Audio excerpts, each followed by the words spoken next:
जनों जय माता दी।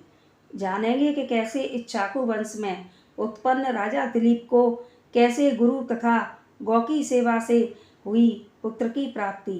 प्राचीन समय में इक्ष्वाकु वंश के महाराजा दिलीप बड़े ही प्रसिद्ध तथा धर्मात्मा राजा थे। वे अयोध्या के एकमात्र चक्रवर्ती सम्राट थे जिनका नाम दिलीप था और वह बड़े ही प्रतापी व धर्मात्मा राजा थे। वह अपने राज्य में प्रजा का पुत्र की भांति पालन करते थे। उनके राज्य में प्रजा अत्यंत सुखी थी तथा सभी अपने अपने धर्म का पालन किया करते थे, परंतु राजा दिलीप के कोई संतान नहीं थी। राजा को इस बात की बहुत चिंता होने लगी। तब उन्होंने सोचा और अपनी पत्नी को साथ लेकर अपने कुलगुरु वशिष्ठ जी के पास उनके आश्रम में गए। वहां जाकर उन्होंने अपने गुरुदेव के श्री चरणों में प्रणाम किया और अपने आने का सारा कारण बताया और गुरुदेव जी से पुत्र प्राप्ति के लिए प्रार्थना करने लगे। महर्षि वशिष्ठ जी ने ध्यान करके राजा के पुत्र न होने का सारा कारण जान लिया और महाराज दिलीप से बोले कि आप देवासुर संग्राम में जब लौटकर देवराज इंद्र से मिलकर स्वर्ग से पृथ्वी पर आ रहे थे तो आपने रास्ते में खड़ी कामधेनु गाय को प्रणाम नहीं किया था। अति शीघ्रता के कारण आपने कामधेनु की तरफ देखा तक नहीं। इसी वजह से कामधेनु ने आपको अहंकारी समझकर संतान न होने का श्राप दे दिया। उस समय आकाश गंगा के घड़घड़ की आवाज हो रही थी और आप इस श्राप को सुन नहीं पाए थे। आप जब तक उनकी संतान गायों की सेवा नहीं करेंगे तब तक आपको पुत्र की प्राप्ति नहीं होगी और कामधेनु को प्रसन्न करने का एक यही मात्र तरीका है। महाराज दिलीप बोले, गुरुदेव सभी गायें कामधेनु की संतान हैं। गौ सेवा तो बड़े पुण्य का काम है। मैं गायों की सेवा अवश्य करूँगा। गुरु वशिष्ठ जी ने बताया, राजन मेरे आश्रम में कामधेनु की बेटी नंदिनी नाम की गाय है। आप केवल उसी की सेवा करें। गुरु की आज्ञा से राजा दिलीप गौ सेवा करने लगे। महाराजा दिलीप प्रातः ही नंदिनी के पीछे पीछे बन चले जाते। जब वह खड़ी होती तो वह भी खड़े हो जाते और जब वह चलती तो राजा दिलीप भी चलने लगते और वे उसके पीछे पीछे चलते रहते थे। उसके बैठने पर ही स्वयं भी बैठते थे। उसके जल पीने पर जल पीते थे। उसके शरीर पर एक मक्खी तक नहीं बैठने देते थे। शाम के समय जब नंदिनी गाय वन घूमकर आश्रम को लौटती तब उसके पीछे पीछे महाराज भी लौटते। महारानी सुदक्षिणा उस गाय के स्थान को सुबह शाम झाड़ बहार कर साफ रखती थी और उसकी प्रातः व संध्या पूजा करती थी। रात को उसके पास दीपक जलाती थी। महाराजा गाय का खाने पीने का सारा सेवा कार्य स्वयं ही करते थे एवं गौशाला में गाय के पास ही वे भी भूमि पर ही शयन करते थे। इस प्रकार 1 महीने तक महाराजा दिलीप ने बड़े ही तन और मन तथा धन से गौ सेवा की। एक दिन राजा दिलीप रोज की तरह गाय के पीछे पीछे जंगल की ओर चले जा रहे थे। रास्ते में एक जगह पर बड़े ही सुंदर पुष्प देखे तो राजा उन्हें देखते ही रह गए। इतने में ही नंदिनी गाय अकेले ही आगे वन में चली गई। कुछ ही क्षण के बाद गाय के चिल्लाने की करुण पुकार सुनी। तब तो महाराज दौड़कर जहाँ गाय थी वहाँ जा पहुँचे और देखा कि झरने के पास एक भयंकर शेर उस नंदिनी गाय को अपने पंजे में दबा करके बैठा है। महाराज ने गाय को बचाने के लिए अपना धनुष हाथ में ले लिया और अपने तरकस से तीर निकालना चाहा। तभी उनका दाहिना हाथ जो तीर निकाल रहा था चिपक कर रह गया। राजा के आश्चर्य की सीमा ना रही और वे विचार करने लगे कि यह क्या लीला है। तभी शेर ने मनुष्य की बोली में बोलकर महाराजा दिलीप से कहा, हे राजन, मैं कोई साधारण शेर नहीं हूँ।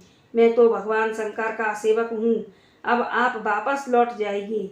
जिस काम को करने में आप समर्थ नहीं हो, आपका बस न चले, उसे छोड़ देने में भी कोई बुराई नहीं है।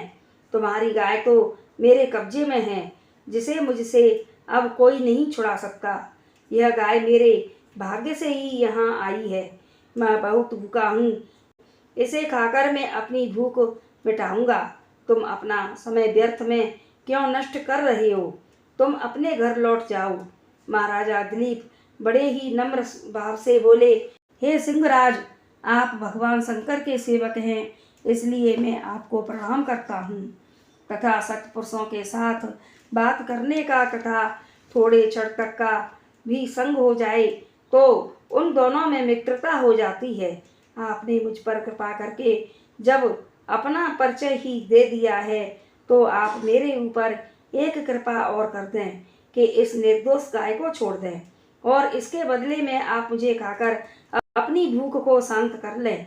सिंह ने राजा की बात सुनकर उनको बहुत प्रकार से समझाया कि एक गाय के लिए चक्रवर्ती सम्राट को अपने प्राण संकट में नहीं डालने चाहिए।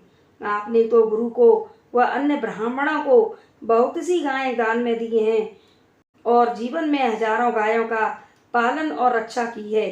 फिर आप इस गाय के लिए इतने बेचैन क्यों हो रहे हैं, इतने उतावले क्यों हो रहे हैं? एक गाय के लिए अपने प्राणों को भी देना चाहते हो। लेकिन सिंह के अनेक प्रकार समझाए जाने पर भी राजा अपने वचन पर अटल रहे। दिलीप महाराज बोले, गाय ने अपने प्राणों की रक्षा के लिए मुझे पुकारा है, अतः मैं शरणागत की रक्षा करना मेरा धर्म है, मेरा कर्तव्य भी है।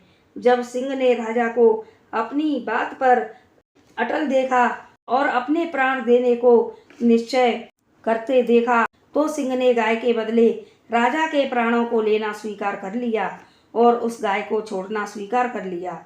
महाराजा का तर्कस से चिपका हुआ हाथ भी छूट गया। तब उन्होंने अपने धनुष बाण उठाकर अलग रख दिए और सिंह के आगे सिर झुकाकर और नम्र भाव से प्रार्थना करने लगे, सिंहराज, आप मुझे खाकर अपनी भूख को शांत करें तथा इस गाय को छोड़ दें। महाराजा दिलीप समझ रहे थे कि आज जीवन का अंतिम क्षण है, कभी यह सिंह मेरे ऊपर कूदेगा और मुझे चीर फाड़ कर खा जाएगा। लेकिन थोड़ी देर के बाद ही आकाशों से फूलों की वर्षा होने लगी। नंदिनी गाय भी मनुष्य की बोली में राजा से बोली कि हे महाराज, आप उठिए, यहाँ कोई सिंह नहीं है, यह तो मैंने आपकी परीक्षा के लिए ही माया दिखाई थी। आप पत्ता का दोना बनाकर मेरा दूध निकाल कर पी लीजिए, इससे आपके गुणवान तथा प्रतापी पुत्र होगा। यह सुनकर महाराज उठकर खड़े हो गए और उस कामधेनु गौ को प्रणाम किया और हाथ जोड़ करके बोले, हे माता, आपके दूध पर आपके बछड़े का अधिकार है, उसके बाद बचा हुआ दूध गुरुदेव का है। आश्रम चलकर ही गुरुदेव की आज्ञा से ही मैं थोड़ा सा दूध ले सकता हूँ।